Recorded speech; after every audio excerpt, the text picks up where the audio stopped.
하나님께로부터 난 자마다 죄를 짓지 아니하나니 이는 하나님의 씨가 그의 속에 거함이요 그도 범죄하지 못하는 것은 하나님께로부터 났습니다. 자비하신 하나님, 예배할 수 있음에 감사드립니다. 성령으로 임재하여 주셔서 참 평안을 알게 하옵소서. 하나님 자녀된 우리 세상 끝날까지 함께 있으리라 하신 동행의 약속을 믿습니다. 동행하는 길에서 벗어나지 않게 하시고 앞서가시는 하나님만 따라가게 하옵소서. 코로나19로 많은 사람들이 힘들어하고 있습니다. 한숨과 탄식을 기억해 주옵소서. 이 일로 선교의 역사가 끊이지 않게 하시고 선교사들의 발걸음이 멈추지 않게 하여 주옵소서. 객지, 외국, 군대, 병상에 있는 성도들, 온라인 예배에 동참한 이들 모두 피할 바위가 되어 주셔서 마음껏 찬양하는 삶이 되게 하여 주옵소서. 말씀 전하는 부족한 종에게 성령의 능력을 주시고 성도들은 은혜 충만하게 하실 것을 믿습니다.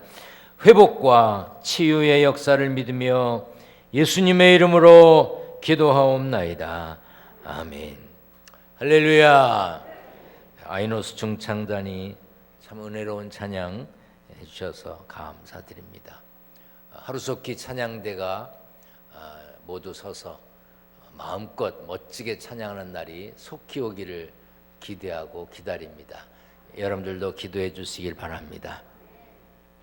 코로나19 확진자가 줄지 않고 있습니다. 그래서 오늘도 온라인 예배와 교회 예배를 병행합니다. 코로나19 사태 이후에 안전한 신앙생활과 건강한 교제를 위해서 교회도 많은 변화가 있어야 합니다. 또 변화를 지금 시도하려고 준비하고 있습니다. 잘 이해해 주시고 잘 따라 주시고 적응해 주시면 감사하겠습니다. 연세 드신 분들이 주로 모이는 화요 중보 기도회는 앞으로 모이기가 어려울 것 같습니다. 코로나19의 확산이 완화된다면 소규모 모임인 성경 공부와 속회를 새로운 형태로 바꾸어서 6월 초부터 시작하려고 하는데 그것도 상황을 보고 다시 알려드리겠습니다. 많은 인원이 모이는 찬양대와 교육부 예배는 6월 중순쯤 상황을 보고 시작할지 또 계속 이대로 할지 알려드리겠습니다. 예배와 모임을 염려 없이 할 수 있도록 기도하시고 기다려 주시기를 주님의 이름으로 부탁드립니다. 그래도 옆에 어떤 분이 왔는지 마스크 주변을 잘 살펴보면 얼굴을 잘 알 수 있으니까 보시고 반갑습니다. 잘 오셨습니다. 옆에 분과 인사합니다.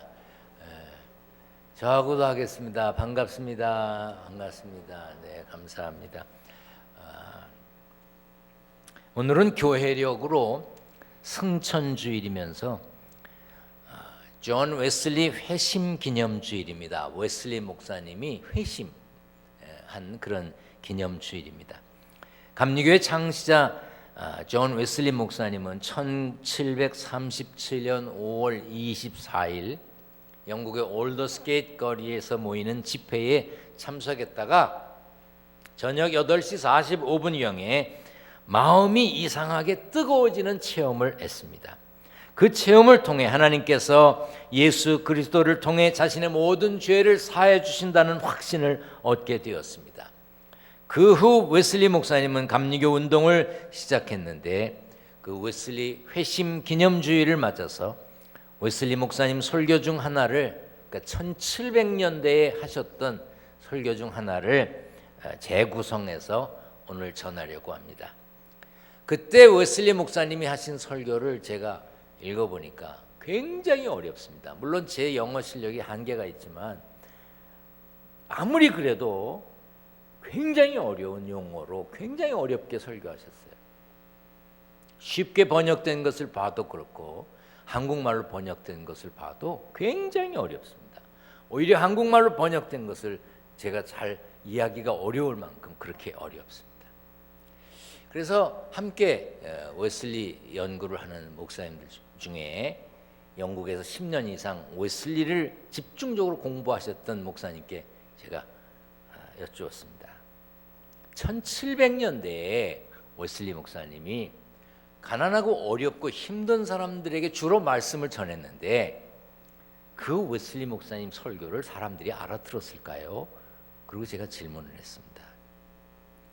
그랬더니 그분이 제게 도로 질문을 해요. 어떻게 생각하시냐고. 그래서 제가 이렇게 대답했습니다. 이것은 웨슬리 목사님의 지식과 지혜로 설교를 했지만 성령께서 역사하셔서 듣는 이들의 마음을 감동했을 것 같습니다. 그랬더니 정답이라는 거예요. 제가 오늘 웨슬리 목사님 설교를 제 나름대로 쉽게, 아주 쉽게 한번 여러분들에게 전해보려고 합니다. 그래도 성령께서 역사하실 줄 믿습니다. 웨슬리 목사님의 가슴이 뜨거웠던 그 성령 충만함의 역사가 이 시간에도 임할 줄 믿습니다. 마태복음 1장에 보면 예수님 족보가 나옵니다. 고대 유대 사회는 가부장적 문화에 기초한 남성 중심의 사회였기 때문에 아브라함부터 예수님까지 42대에 걸친 족보에는 대부분 남성 이름만 나옵니다. 그런데 예수님 족보에는 5명의 여자 이름이 나옵니다.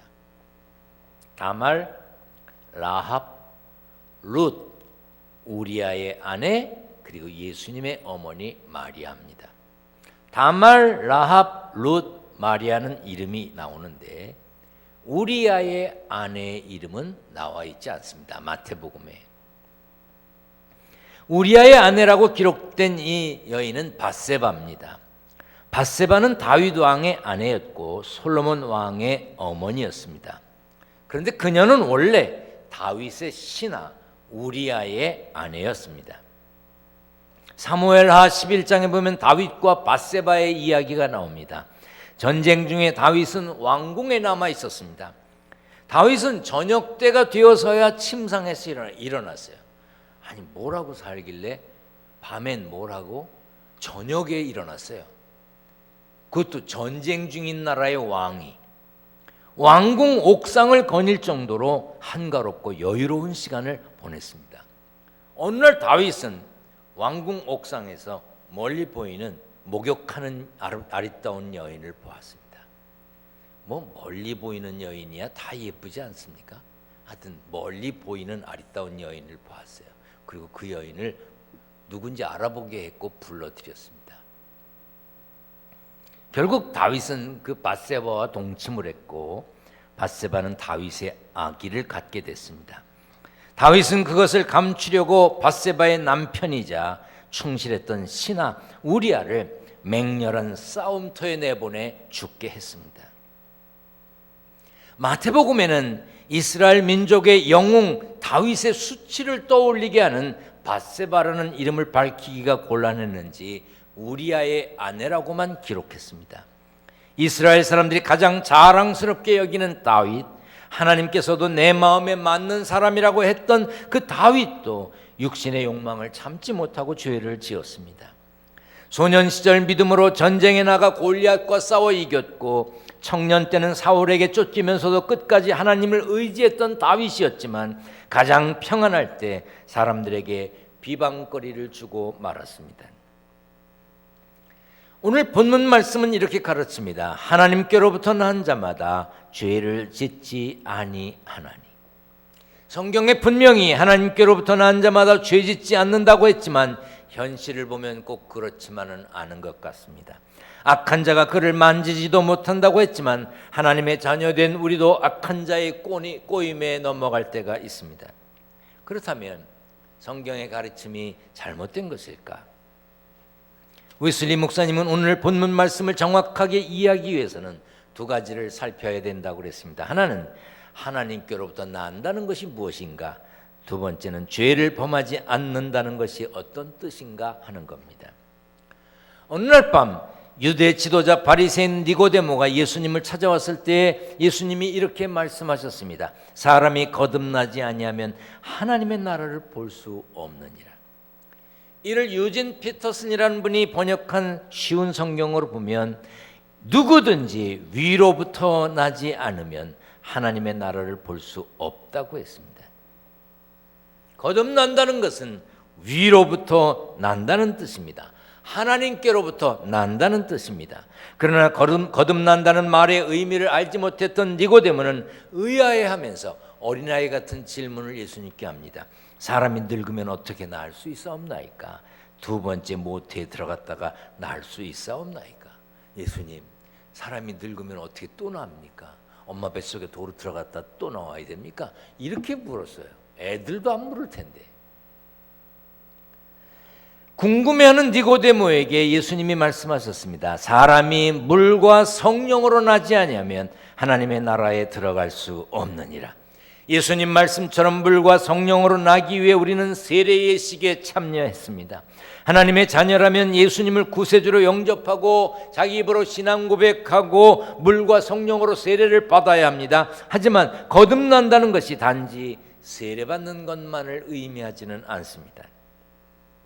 갈라디아서 6장 15절에 할례나 무할례가 아무것도 아니로되 오직 새로 지으심을 받는 것만이 중요하니라 했습니다. 거듭남은 할례 같은 외적 변화만을 말하는 게 아닙니다. 할례가 뭡니까? 남성의 성기 끝 표피를 이제 잘라버리는 의식이에요. 웨슬리 목사님은 거듭난 사람에 대해서 설명하면서 태중의 아이를 예로 들었습니다. 자연적 탄생과 영적 탄생 사이에는 비슷한 점이 있기 때문이었습니다. 어머니 뱃속에 있는 아기는 현실 세계에 대해 알지 못합니다. 아직 보고 듣고 말하고 만지는 이런 감각들이 발달하지 않았기 때문입니다. 그러나 아기가 태어나면 눈은 빛을 감지합니다. 귀는 소리를 듣습니다. 코는 숨을 쉽니다. 손과 발로는 만지고 걸으며 입으로는 맛을 보지요. 태어난 아기는 그렇게 세상이 존재함을 깨달아 갑니다. 부모는 아이가 태어나면 1년 동안 언제쯤 걸을까 그러면서 걷지도 못하는 아이를 이렇게 세워가지고 손을 잡고 걸음마 흉내를 냅니다. 어련히 걸을까 그렇게 서둘러서 걷게 합니다. 그러다가 어느 날 한 발자국을 뛰면 박수를 치고 사진을 찍고 뭐 영상을 찍고 온 동네 무슨 난리 난 것처럼 야단냅니다. 언젠가 제가 설교 시간에 그랬습니다. 사람에게 기적은요, 누워 자다가 아침에 일어나 걷는 게 기적이래요. 오늘 여러분들 기적을 체험하셨습니다. 걸어왔잖아요. 별로 감동이 없나 봐. 여러분들 오늘 기적을 행하셨습니다. 물론 우리가 걷는다고 누가 박수를 치거나 사진을 찍거나 동영상을 찍지는 않습니다. 그런데 아이가 한번 걸으면 난리가 납니다. 막 좋아합니다. 그러다가 한 10년 동안 부모가 뭐라 그럽니까? 제발 가만히 있어라. 제발 뛰지 마라. 그렇게 걷고 뛰기를 바랬던 부모였으면서도 제발 가만히 있으라고 말합니다. 아이가 태어난 지 한 1년 2년 지나면 그 사이에 열심히 말을 가르칩니다. 엄마 뭐 어쩌다가 한마디 한 걸 가지고 엄마라 그랬다고 그냥 좋아 죽습니다. 뭐 아빠를 먼저 했다는 둥, 눈치 없는 할머니 할아버지들은 또 할머니를 먼저 했다는 둥, 뭐 아이고 얼마나 난리를 피웁니까? 그러다가 그로부터 20년 동안 조용히 좀 해라. 시끄럽다. 넌 난 말이 많다. 그렇게 말하기를 기다렸다가 말하는데 20년 동안 말하지 말라 그럽니다. 이처럼 아이들은 세상에 태어나면 부모가 감당하기 벅찰 만큼 빠르게 성장하고 세상에 적응합니다. 거듭나기 전에 우리는 뱃속에 있는 아이와 같습니다. 영적 감각이 발달하지 않아 하나님을 볼 수 없고 하나님의 음성을 들을 수 없습니다. 하나님을 느낄 수도 없습니다. 그러나 하나님께로부터 나서 하나님의 자녀된 사람은 눈에 보이지 않는 하나님을 봅니다. 하나님을 믿습니다. 하나님께 기도합니다. 하나님의 돌보심을 깨닫습니다. 하나님을 아는 빛이 마음의 빛입니다. 독일의 철학자 칼 야스퍼스가 정상적인 인간이라면 네 가지 감각을 가져야 한다고 말했습니다. 첫째는 소속감입니다. 내가 누구에게 어디에 소속되어야 행복할 수 있는가를 본능처럼 알고 살아야 합니다. 오늘 이 자리에 예배에 참석한 여러분들, 영상으로 말씀을 듣는 여러분, 하나님께 속한 사람이기 때문에 지금 이 자리에 있는 것입니다. 내가 하나님께 속했음을 알아야 합니다. 두 번째, 한계성입니다. 자신의 한계를 아는 사람은 겸손하게 한계 너머에 계신 하나님을 볼 수가 있습니다. 우리가 다 완벽합니까? 다 압니까? 여러분들이 하는 일에 대해서 다 아십니까? 여러분들이 전공했다고 다 아십니까? 제가 다 알 것 같습니까? 아니요. 여러분들이 의사십니까? 선생님이십니까? 기술자입니까? 자기 분야에 대해서 다 아십니까? 천만에 자기의 한계를 아는 사람만이 한계 너머에 계신 하나님을 볼 수 있는 것입니다.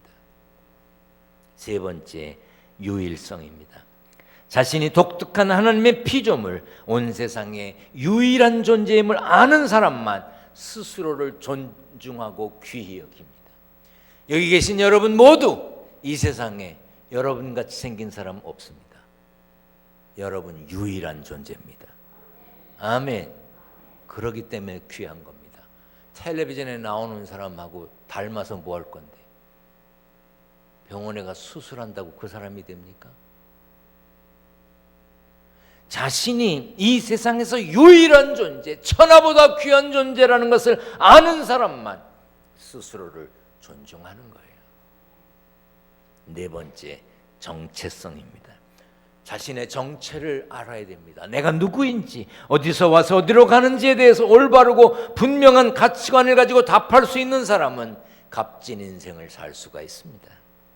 분명히 알아야 됩니다. 신앙생활하며 바른 감각을 길러 하나님의 뜻을 따르며 하나님을 기쁘시게 하는 사람은 위로부터 난 자입니다. 하나님께로부터 난 자입니다. 여기 앉아있는 여러분들도 위로부터 난 자이기 때문에 이 자리에 계신 겁니다. 태중의 아기가 현실 세계를 알지 못하는 이유는 어머니 뱃속이라고 하는 갇힌 공간에 있기 때문입니다. 그러나 세상과 아이가 먼 것 아닙니다. 태중의 아이와 바깥 세상과의 사이는 어머니 뱃가죽밖에 없어요.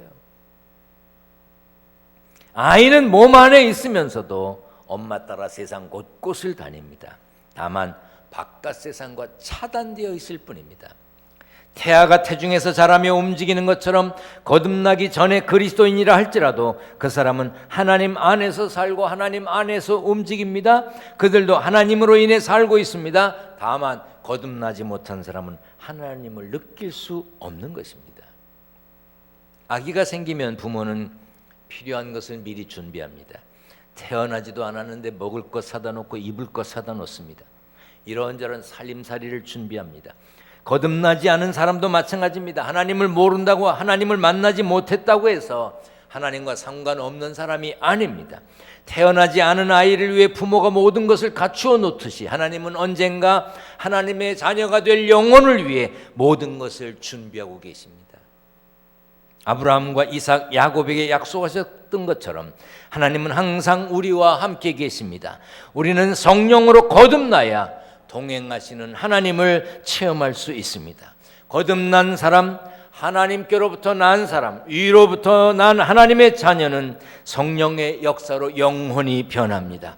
말하고 생각하며 행동하는 삶의 양식, 존재의 양식 전체의 변화를 경험합니다. 이렇게 영혼과 삶이 변화된 사람은 하나님께로부터 난 사람입니다. 그렇다면 죄 짓지 않는다는 것은 어떤 뜻일까? 웨슬리 목사님은 요한일서 5장 19절 말씀에 근거해 이렇게 설명합니다. 하나님에게서 난 자가 그 자신을 지키는 한 악한 자가 그를 다치지 못합니다. 물과 성령으로 세례받고 하나님을 만난 체험이 있고 구원의 확신이 있어도 자신을 지키고 믿음 안에서 거하지 않는다면 죄의 유혹에 빠질 수밖에 없습니다.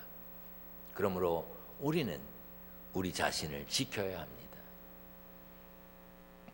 2003년 4월 27일 날 있었던 일입니다. 미국의 메인주에 있는 한 교회에서 새 히터를 설치하기 위해서 회의가 열렸어요. 뭐 이런 히터를 설치하는데 몇 사람이나 모여서 회의를 했는지 모르겠어요. 우리 교회 같은 경우는 이제 기획위원회에서 회의를 하죠. 목사님들, 장로님들, 그리고 관리부에서 이런 걸 설치하게 합니다. 그 간단합니다. 그런데 여기서도 아마 그런 회의가 있었던 모양인데 몇몇 회원이 회의장에 들어가기 전에 교회에 있는 커피 머신에서 커피를 뽑아서 들고 회의실에 들어갔습니다. 커피를 마시면서 회의를 했습니다. 그런데 얼마 지나지 않아서 몇 사람이 복통을 일으키기 시작했습니다. 그리고 며칠 있다가 한 사람이 죽었습니다. 경찰이 조사를 해보니까 어떤 사람이 교회 커피 머신에다가 커피 기계에다가 비산이라고 하는 발암물질, 아주 강력한 발암물질을 거기다 넣은 거예요. 그 비산이 들어있는 커피인 줄 모르고 사람들이 먹고 복통을 일으키고 그리고 죽어갔습니다. 죄도 그렇습니다. 우리 삶에 그저 작은 죄를 방치하다가는 영원한 생명을 잃을 수밖에 없습니다. 우리가 집에서 밥 먹을 때 혹시 아내가 혹시 엄마가 독국물을 넣지 않았을까 염려하고 먹습니까? 믿고 먹을 수 있으면 행복한 겁니다. 요즘은 요리하는 남자들이 많더라고요.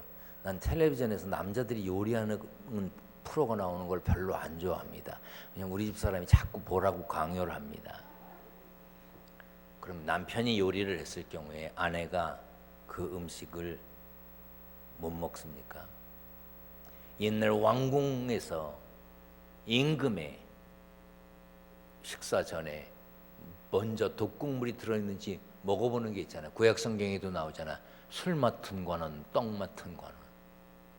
그런데 우리들은 집에서 아무 염려도 하지 아니하고 해주는 대로 먹을 수 있으니 감사합니다.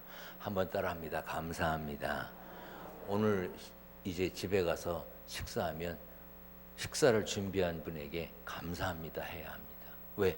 독국물 테스트를 안 하고 먹어도 되잖아. 그래 얼마나 감사한 겁니까?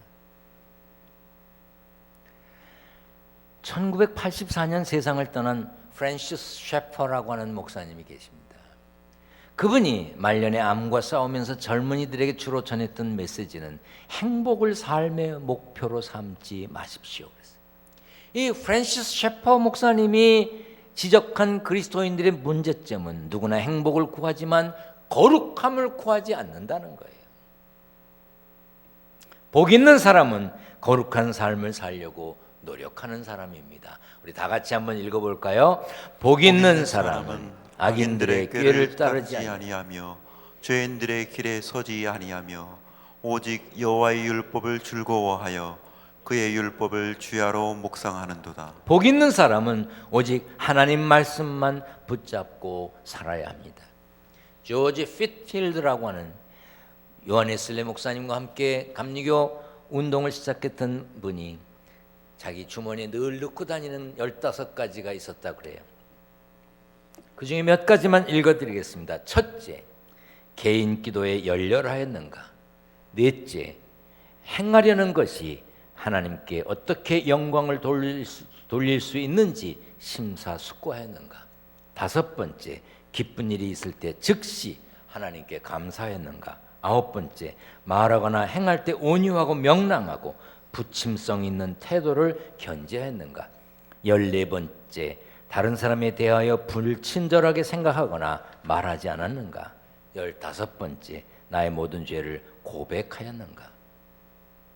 하나님께로부터 난 우리들도 항상 기도하며 깨어서 하늘의 상급을 위해 달려가야 합니다. 그렇게 우리 자신을 지켜야만 어떠한 죄의 유혹도 우리가 이겨낼 수 있는 것입니다. 웨슬리 목사님은 감리교회의 창시자였지만 감리교회라고 하는 것이 없어지는 것을 두려워하지 않는다고 했습니다. 그가 두려워했던 것은 감리교회의 정신이 사라지는 것이라고 했습니다. 감리교회를 영어로 메소디스트 처치라고 말합니다. 메소디스트는 규칙쟁이, 규칙적인 그런 뜻입니다. 감리교회는 예수 그리스도의 참된 제자가 되기 위해 성경 연구, 영성 훈련, 기도와 예배, 사회 실천 등을 엄격하고 철저하게 규칙적으로 실행해야 하는 사람이란 뜻입니다. 그래서 웨슬리 목사님은 감리교인을 자기의 마음과 힘과 목숨을 다해 하나님을 사랑하고 이웃을 자기 몸처럼 사랑하며 항상 기뻐하고 범사에 감사하고 쉼없이 기도하는 사람이라고 했습니다. 물론 하나님 앞에 사람이 만든 교단은 중요하지 않습니다. 장로교회인지 감리교회인지 침례교회인지 성결교회인지 순복음인지 그건 하나님 앞에서 아무 의미가 없습니다. 다만 오늘 웨슬리 회심 기념주일에 웨슬리 목사님이 느꼈던 가슴 뜨거움이 우리에게도 있는지 살펴보고자 하는 것입니다. 예배에 목숨을 걸고 있는지, 쉬지 않고 기도하는지, 찬양의 기쁨이 있는지, 만나는 사람에게 복음을 전하는지, 삶 속에서 하나님을 사랑하고 이웃사랑을 실천하는지 살펴보자는 것입니다. 사명감에 불타는 그리스도인이라 해도 계속해서 하나님의 음성을 듣지 않으면, 하나님을 바라보지 않는다면 하나님의 영은 우리 자신의 마음이 어두움에 버려지도록 내버려 두실 수도 있는 겁니다. 그래서 사도 바울이 뭐라 그랬습니까? 높은 마음을 품지 말고 도리어 두려워하라 그랬어요. 다르게 번역한 것을 보면 자만하지 말고 두려워하라는 거예요. 나 괜찮아, 나 완벽해. 누가 완벽하다고 그랬습니까? 자만하면 안 되는 거예요. 그래서 고린도전서 10장 12절에 선줄로 생각하는 자는 넘어질까 조심하라 그랬어요. 따라서 합니다. 선줄로 생각하는 자는 넘어질까 조심하라. 하나님의 자녀로 부름받고 동행하는 여러분, 언제든지 항상 깨어서 하나님의 음성에 귀를 기울이며 살아야 합니다. 언제 어디서나 어떤 상황에서도 코로나19로 힘들어도 저 높은 곳을 향해 가는 그 발걸음에 낙오자가 되지 말아야 합니다. 끝까지 가야 합니다. 영생을 소유한 천국 백성으로서 범사의 주 안에서 승리하여 하나님 나라에 가는 복된 삶의 주인공이 되시기를 축원합니다. 축원합니다. 전능하신 하나님 감사합니다. 예배하게 하신 것 감사합니다. 예배할 수 있음에 감사합니다. 세상에 살면서 일하여 얻은 소득을 구별하여 하나님께 드립니다. 11조, 감사헌금, 건축헌금, 선교헌금, 일천번제예물 여러 가지 제목으로 예물을 드립니다. 일거리가 없어서 눈물 흘리고 일터가 없어 안타까운 이들을 긍휼히 여겨 주시옵소서. 교회에 오지 못하고 온라인으로 예배드리며 헌금하고 봉투에 날짜를 적어 교회에 올 때 드리려고 준비한 성도들도 하나님 기억하시고 축복하여 주시옵소서. 우리 주님 예수 그리스도의 이름으로 기도하옵나이다. 아멘.